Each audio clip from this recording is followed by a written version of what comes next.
김경수의 하와의 기도, 아담의 기도, 목적이 이끄는 결혼 큐티 30. 챕터 1. 지금 이 순간부터 기도합니다. 여호와 하나님이 가라사대 사람의 독처하는 것이 좋지 못하니 내가 그를 위하여 돕는 배필을 지으리라 하시니라. 창세기 2장 18절. 말씀 묵상. 인디언들은 말을 타고 달리다가 가만히 멈춰서서 무엇인가를 기다린다고 한다.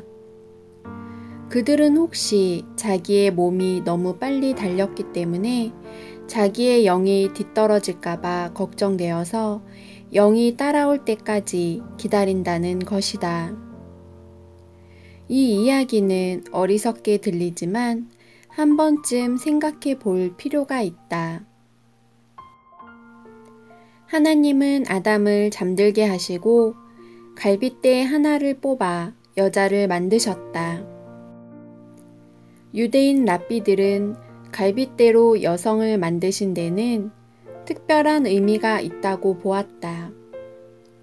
만약 여자를 머리뼈로 만들었다면 남자 위에 군림하고 다리뼈로 만들었다면 남자의 노예가 되기 때문에 하나님은 갈빗대로 여자를 만드시어 언제나 남자의 가슴 곁에 있게 하셨다고 생각했다. 하나님은 갈빗대로 여자를 만드시고 아담에게로 데리고 오셨다. 그러자 아담은 여자를 보고 이는 내 뼈 중에 뼈요 살 중에 살이로다 라고 고백하였다. 이는 하나님께서 서로의 허물이 보이지 않도록 돕는 배필로 주신 것이다. 부부는 서로에게 돕는 자가 되어야 한다. 서로가 그 상대방의 약점을 공격하지 말고 오히려 부족한 부분을 채워주어야 한다. 에덴 동산은 하나님 말씀이 있는 세계이기 때문에 누구든지 사랑하는 사람을 만나서 거기서 기쁨을 누리면서 신랑은 신부를, 신부는 신랑을 맞이할 준비를 하자. 결혼 묵상. 하나님께서 남자와 여자를 만드시고 혼계가 되었을 때 그 이상형을 찾아서 결혼하게 하셨다. 그래서 결혼은 인생을 새롭게 살기 위한 프로그램이다. 각기 다른 삶을 살아온 남녀가 하나가 되어서 한 몸이 되는 의식이다. 그렇다면 왜 우리는 결혼을 해야 하는가? 우리는 하나님의 목적을 위하여 창조되었고 그분의 뜻에 따라서 가정을 이루고 살아야 하기 때문이다. 만약 우리가 우리 자신을 위해서만 결혼에 초점을 맞춘다면 결코 삶의 목적을 찾을 수 없다. 우리의 삶의 초점은 오직 창조주이신 하나님께로부터 시작해야 하기 때문이다. 하나님께서는 에덴 동산에서 아담과 하와를 창조하시고 신랑과 신부를 하나님의 목적을 이룩하기 위해서 가정을 허락하셨다. 그런데 우리는 결혼의 신비를 자기 목적 성취에 초점을 두는 경우가 많다. 결혼은 나의 목적을 이루기 이전에 하나님의 목적이 우선해야 한다. 하나님의 목적은 하나님의 뜻 안에서의 번성함에 있다. 하나님이 그들에게 복을 주시며 그들에게 이르시되 생육하고 번성하여 땅에 충만하라. 땅을 정복하라. 바다의 고기와 공중의 새와 땅에 움직이는 모든 생물을 다스리라 하시니라. 창세기 1장 28절. 결혼의 목적은 하나님의 꿈을 이루기 위한 작은 공동체를 만드는 것이기 때문에 결혼의 목적에 대해서 이렇게 말할 수가 있다. 첫째, 결혼은 그리스도와의 관계에서 사랑의 신비의 정체성을 발견하는 것이다. 둘째, 결혼은 하나님께서 우리를 사랑하셔서 계획하셨다. 셋째, 결혼의 목적은 가정을 통해서 하나님의 지상 명령을 실현하기 위함이다. 챕터 2. 항상 기도합니다. 사랑의 마음에는 많은 계획이 있어도 오직 여호와의 뜻이 완전히 서리라. 잠언 19장 21절. 말씀 묵상. 가정의 달에 아담과 하와에 대한 설교를 했다. 아담은 하와를 보자마자 100% 만족했습니다. 그리고 고백하기를 어디 갔다 이제 왔느냐. 너는 내 살 중에 살이요 뼈 중에 뼈로다. 이렇게 설교를 한창 하고 있을 때 그날 처음 온 새신자가 중얼거렸다. 어디 고를 게 있었어야지. 결혼을 앞둔 신랑과 신부는 서로를 위해서 자기 기준에 맞게 고르다가 뜻이 일치하여 결혼을 이제 앞두고 있다. 이때 새 가정을 이루려는 신랑과 신부는 목적에 맞는 삶을 살아가야 한다. 그것은 하나님이 기뻐하시는 사람, 하나님이 기뻐하시는 가정, 건강한 신랑, 건강한 신부가 되어야 하는 것이다. 남녀가 만나서 새 가정을 이루려고 할 때 분명한 목적이 있어야 한다. 돈 버는 것, 명예를 얻는 것, 자녀, 장수, 식욕, 여행. 이런 것을 위한 결혼은 단지 인생의 목적을 이루기 위한 하나의 수단에 불과하다. 그러므로 진정한 결혼의 목적은 하나님을 기쁘시게 하는 과정을 만드는 것이다. 그리고 그 안에서 행복한 삶으로 그리스도의 문화 명령을 실천하자. 결혼 묵상. 남녀가 성인이 되어서 결혼을 하려고 생각하는 순간 하나님은 보이지 않는 목격자로 우리 곁에 서 계신다. 그러면서 많은 어려움에도 불구하고 앞으로 새 가정의 미래를 위해서 미소를 짓고 계신다. 하나님은 우리의 결혼을 통해서 신랑과 신부의 약속을 존중하며 서로에게 기쁨의 존재가 되기를 원하고 계신다. 하나님은 결혼을 통하여 영광을 받기를 바라신다. 하나님께서 우리에게 주신 선물 가운데 가장 좋은 것은 예수 그리스도를 주신 것이며 그 다음이 신랑과 신부를 통해서 새 가정을 만드는 것이다. 그분은 우리가 교회를 통해서 결혼의 기쁨을 경험할 수 있도록 오감과 감정을 주셨고 우리와 함께 즐거워하고 계신다. 이런 재미있는 이야기가 있다. 마게도냐에 알렉산더 대왕이 있었다.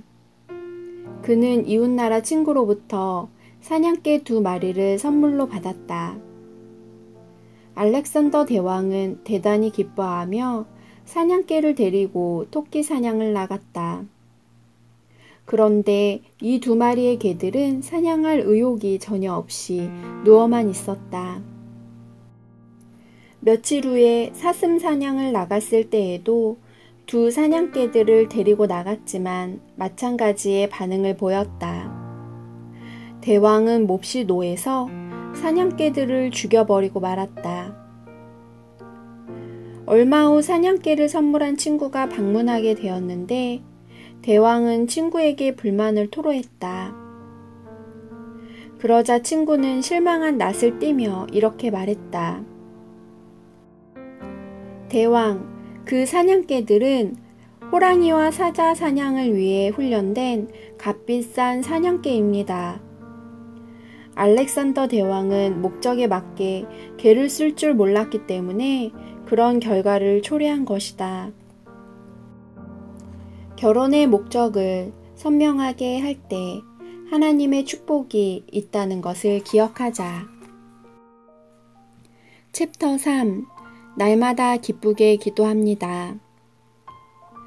그는 사랑스러운 암사슴 같고 아름다운 암노루 같으니 너는 그 품을 항상 족하게 여기며 그 사랑을 항상 연모하라.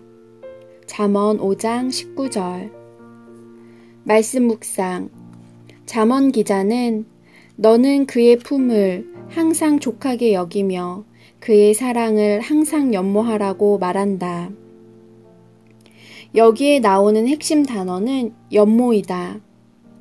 연모는 국어사전을 보면 이성을 사랑하여 그리워함이라고 기록되어 있다. 사랑은 서로 그리워하는 것이다. 신부는 신랑을 그리워하고 신랑은 신부를 그리워하는 것이다. 이런 마음으로부터 결혼이 준비되어야 한다. 미국의 제임스 해치 교수는 행복을 여는 비결이라는 강의에서 행복한 가정을 이루기 위한 4가지 방법을 말하였다. 첫째는 귀를 열고 다른 사람의 말을 들어라. 다른 사람의 말을 들어준다는 것은 쉬운 일이 아니다. 둘째는 입을 열고 대화하라. 옛 사람은 침묵을 좋아하지만 대화의 단절은 서로를 패망하게 하는 것이기 때문이다. 특히 식사 시간은 즐거운 대화의 시간이 되어야 한다. 셋째는 마음을 열라. 부부간에 마음을 닫고 있는 것처럼 답답하고 괴로운 것은 없다. 눈빛만 보아도 마음이 통하는 그러한 가정을 이루어야 한다. 넷째는 함께 계획을 세우라. 남편의 계획과 아내의 계획이 다르면 금술은 깨어진다. 남편과 아내는 한 몸이다. 그러므로 함께 모든 일을 생각하고 함께 인생을 살아가야 하는 것이다. 사랑은 사막의 오아시스와 같다. 그러므로 서로 사랑하는 행복한 가정을 이루어야 한다. 결혼 묵상. 가정의 정의를 어떻게 하느냐에 따라서 가정의 운명이 결정된다고 말할 수가 있다. 새 가정을 이루는 신랑과 신부는 아름다운 가정을 만들기 위해서는 헌신과 투자를 해야 한다. 그 투자는 돈에 대한 것이 아니며 재능의 투자도 아니다. 오직 사랑의 투자이다. 서로의 배려 깊은 마음에 얼마나 시간을 투자하느냐에 따라서 사랑의 영향력은 달라진다. 지금까지 남남이었던 남녀가 서로 다른 환경에서 성장하고 자랐기에 결혼을 했다고 해서 쉽게 하나가 되는 것은 아니다. 하나가 되기 위해 서로를 묶는 끈이 사랑의 비전이다. 그 비전을 이루기 위해서는 서로의 차이를 극복해야 한다. 만약 서로의 차이를 극복하지 못하면 한 번도 집을 세운 경험이 없는 남녀이기에 둘이 가졌던 비전마저도 흔들리게 된다. 현재까지 부모님이 만들어 놓은 터 위에서 그분들의 모습을 보고 자랐기 때문에 신랑과 신부가 서로 다른 문화의 차이를 극복하지 못하면 혼돈이 올 수가 있기 때문이다. 야구 해설가를 보아라. 그들은 얼마나 조언을 잘하는지 모른다. 그러나 그들이 막상 필드에 나가면 조언한 대로 되지 않는다는 것을 알게 된다. 그 이유는 자기의 관점에서 생각을 하고 말하였기 때문이다. 그래서 신랑과 신부는 새 가정을 이루기에 앞서 어떤 가정을 만들어야 할지 설계해야 한다. 챕터 4. 기다리며 기도합니다. 이러므로 사람이 그 부모를 떠나서 아내에게 합하여 그 둘이 한 몸이 될지니라 하신 것을 읽지 못하였느냐. 이러한즉 이제 둘이 아니요 한 몸이니 그러므로 하나님이 짝지어 주신 것을 사람이 나누지 못할지니라. 마태복음 19장 5절 6절. 말씀 묵상. 하나님께서 이 땅을 창조하시고 아담과 하와에게 주신 제도가 결혼 제도이다. 그 결혼 제도를 주신 이유를 성경은 세 가지로 말한다. 첫째 이유는 부부에게는 서로 도움을 주고받을 수 있는 배필이 필요하기 때문이다. 사람의 독처하는 것이 좋지 못하니 내가 그를 위하여 돕는 배필을 지으리라는 하나님의 말씀처럼 부부는 육체적으로, 정서적으로, 그리고 영적으로 하나가 될 수 있는 배필이 꼭 필요하기 때문이다. 그렇게 함으로 이 땅에서 겪게 되는 외로움과 고독과 온갖 어려움의 터널을 벗어날 수 있기 때문이다. 둘째 이유는 가정에서 자녀를 생산함으로 생육하고 번성하라는 하나님의 명령에 순종하기 위해서다. 즉 경건한 자손을 얻는 축복이 결혼의 목적 중 하나이기 때문이다. 셋째 이유는 성적인 타락으로부터 부부를 보호하기 위해서다. 성경은 음행의 연고로 남자마다 아내를 두라고 명령한다. 사실 이 타락한 세상에서 음욕의 유혹에 부딪히며 살아간다는 것은 참을 수 없는 일종의 고문이다. 이 유혹으로부터 보호받을 수 있는 방법이 바로 결혼을 통한 부부의 성적 관계이다. 이처럼 하나님께서 성적 유혹이 거미줄처럼 퍼져 있는 현실을 바라보면서 우리가 하나님께서 만드신 결혼 제도를 충실하게 지킴으로 가정을 보호하는 것이 가정에 부여된 중대한 사명이기 때문이다. 그래서 그리스도인 가정은 작은 교회가 되어 부부가 서로 사랑하면서 자녀들을 그리스도의 제자로 삼으라고 하신 이유가 여기에 있는 것이다. 결혼 묵상. 미국의 자동차 왕 헨리 포드는 대기업을 일으킨 뒤 고향에 조그마한 집을 한 채 지었다. 그 집은 대기업 총수가 살기에는 매우 작고 평범한 집이었다. 이 집은 너무 초라하지 않나요? 하면서 주위 사람들은 걱정스럽게 포드에게 물었다. 그때 포드는 얼굴에 미소를 띠면서 가정은 건물이 아닙니다. 비록 작고 초라하더라도 예수님의 사랑이 넘친다면 그곳이야말로 가장 위대한 집이지요. 이렇게 말했다고 한다. 지금도 디트로이트의 헨리 포드 기념관에 가면 헨리는 꿈을 꾸는 사람이었고 그의 아내는 기도하는 사람이었다고 쓰여 있다. 헨리 포드의 성공의 이면에는 꿈꾸는 사람과 기도하는 사람이 함께 이룬 아름다운 가정이 있었다. 신랑과 신부가 이런 가정을 만들기 위해서는 로버트 프로스트의 시 눈 오는 저녁 숲가에 서서를 읽어보자.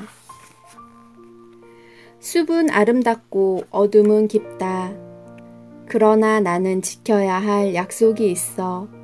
잠들기 전에 여러 마일을 가야만 한다. 잠들기 전에 여러 마일을 가야만 한다. 챕터 5. 준비하며 기도합니다. 사람이 마음으로 자기의 길을 계획할지라도 그 걸음을 인도하는 자는 여호와시니라. 잠언 16장 9절. 말씀 묵상. 탈무드에 이런 이야기가 있다. 지혜의 왕 솔로몬이 다스리던 시대에 어떤 집의 몸은 하나인데 머리가 둘인 아이가 태어났다. 부모는 유산을 배분할 때 아이에게 한 목을 주어야 할지 두 목을 주어야 할지 판단하지 못해서 솔로몬 왕을 찾아왔다. 솔로몬 왕은 그날 밤 하나님께 지혜를 간절히 구하고 다음날 판결을 내렸다. 솔로몬 왕은 한쪽 머리에 뜨거운 물을 붓게 하였다. 그때 두 머리가 동시에 아 뜨거워 라고 외치자 솔로몬 왕은 이 아이는 한 몸이니 유산을 한 목으로 배당하라는 판결을 내렸다.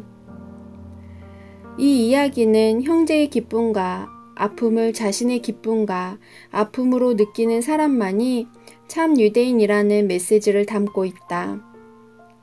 이 이야기 속에서 우리가 생각해야 할 말씀은 이것이다. 첫째, 하나님은 우리가 여호와를 경외하는 삶의 원리를 붙들고 살기를 원하신다. 둘째, 대인관계에서 하나님의 성공의 원리를 붙들어라. 셋째, 물질 관계에서의 하나님의 정의이다. 넷째는 하나님의 도우심으로 미래를 열어가라는 것이다. 하나님은 우리의 미래를 열어가시고 책임지시기를 원하신다. 결혼 묵상. 하나님께서 에덴 동산에서 아담과 하와를 창조하시고 그들이 동거할 때 기뻐하셨다. 아담과 하와는 인류 최초의 가정으로 에덴에서 하나님께서 짝지어 주신 부부이다. 이들의 결혼은 정말 환상적이었다. 중매와 결혼 주례는 하나님이시고 축하객은 천군 천사와 모든 자연의 삼라만상들이었다. 이 속에서 아담과 하와가 결혼을 하였을 때 하나님은 좋으셔서 미소 지었을 것이다. 이것이 하나님께서 천지를 창조하시고 보시기에 심히 좋았더라고 하신 다음에 제일 흡족해 하신 부분이었을 것이다. 그래서 신랑과 신부는 하나님께서 세우신 가정의 목적을 알아야 한다. 성경은 이렇게 말한다. 주님께서 기뻐하시는 일이 무엇인지를 분별하라. 에베소서 5장 10절. 어느 누구도 능숙하게 가정을 꾸려나갈 면허증을 가진 사람은 없다. 처음에는 누구나 초보 운전자이다. 이 노아는 혼란한 시대에도 의롭고 흠이 없는 당대의 의인이었다. 결혼을 앞둔 신랑과 신부는 노아처럼 하나님과 동행하는 삶을 살아야 한다. 그러면서 하나님만 신뢰하는 믿음의 사람이 되어야 한다. 성경은 노아의 신뢰성을 이렇게 말한다. 믿음으로 노아는 아직 보지 못하는 일에 대한 하나님의 경고를 들었다. 그는 하나님께 순종해서 그의 가족을 구원할 방주를 지었다.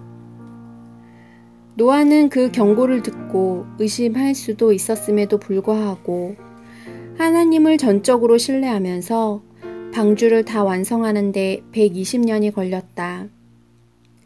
그는 분명 힘든 날들을 보냈을 것이다. 이처럼 우리는 새 가정을 이루기 위해서 노아가 120년 동안 배를 짓는 심정으로 가정을 만든다면 아름다운 가정이 될 수밖에 없다.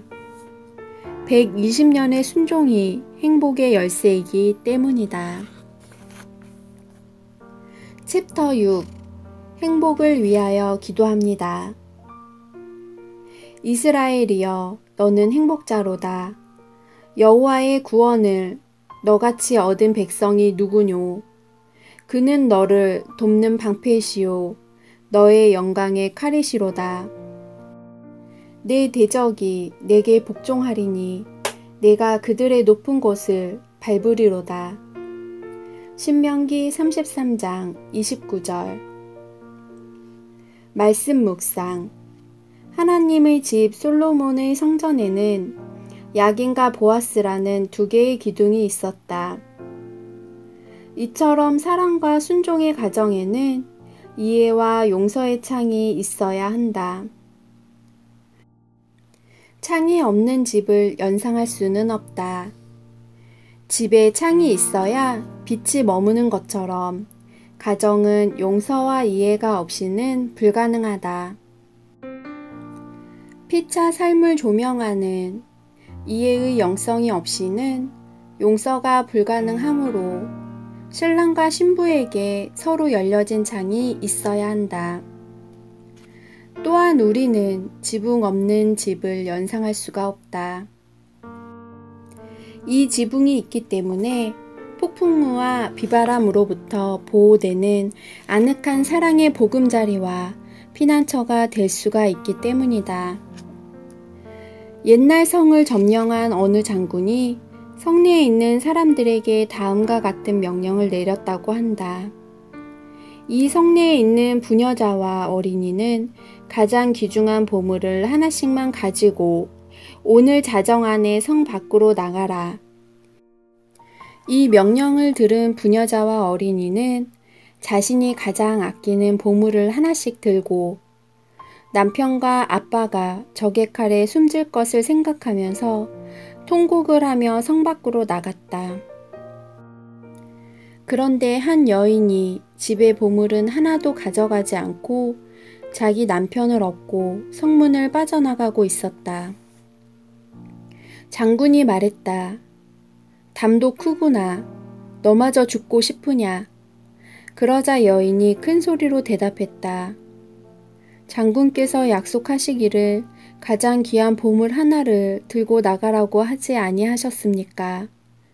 제가 업은 남편은 장군께는 하찮은 것일지 모르오나 저에게는 가장 귀중한 보물입니다. 약속을 지켜 주십시오. 그러자 장군은 한참 생각하더니 그들을 보내주었다고 한다. 새 가정을 이루는 신랑과 신부에게 가장 귀중한 보물은 재물도 아니고 권세도 아니다. 이 세상에서 가장 귀한 보물은 나와 함께 손잡고 살아갈 남편이요 아내일 것이다. 이 세상에서 남편과 아내만큼 가장 귀한 보물은 없다. 하나님은 우리가 행복하게 살아가게 하기 위하여 남편을 주시고 아내를 주셨다. 그래서 부부는 평생을 신앙 고백처럼 기쁠 때나 슬플 때나 서로 감사하면서 살아야 한다. 결혼 묵상. 행복한 가정을 만들기 위해서는 먼저 자신의 나쁜 습성을 죽여야 한다. 그리고 서로의 좋은 습성을 가질 때 신랑과 신부는 아름다운 습관을 서로 만들어 갈 수가 있다. 만약 서로의 습성을 그대로 가지고 한 가정 안에서 산다면 며칠은 괜찮겠지만 서로가 조화를 이루기 위해서 시끄러울 수밖에 없다. 그들의 삶이 예수 안에서 살았다 해도 살아온 세월이 서로 다르기 때문이다. 풍선 누르기를 해보아라. 그때는 눌러서 들어가는 것 같지만 다음 자리로 옮겨가 있다. 이처럼 서로 고치려고 하면 다른 내면의 모습들이 찌그러져 올라온다는 사실이다. 그래서 아름다운 가정을 만들기 위해서는 좋은 면은 인정하고 서로 세워주어야 한다. 만약 신랑과 신부가 승리를 위한 시속게임을 한다면 거기는 상처와 신음소리로 진동하게 될 것이다. 신랑과 신부가 서로 세워주는 가정을 만들기 위해서는 서로 항복하고 순종하는 자세를 가져야 한다. 하나님께 항복하고 나 자신을 내어드릴 때 순종이 있는 아름다운 가정이 되기 때문이다. 새 가정을 이루기 위해서는 서로 통제하려고 하지 말고 모든 것을 하나님께 맡기고 나아갈 때 행복할 수가 있다. 아름다운 가정이 되기 위해서는 어떤 비난에도 서로 반응하지 않고 스스로를 방어하지 말고 모든 것을 하나님께 맡기면서 나아가야 한다. 김경수의 하와의 기도, 아담의 기도, 목적이 이끄는 결혼 큐티 30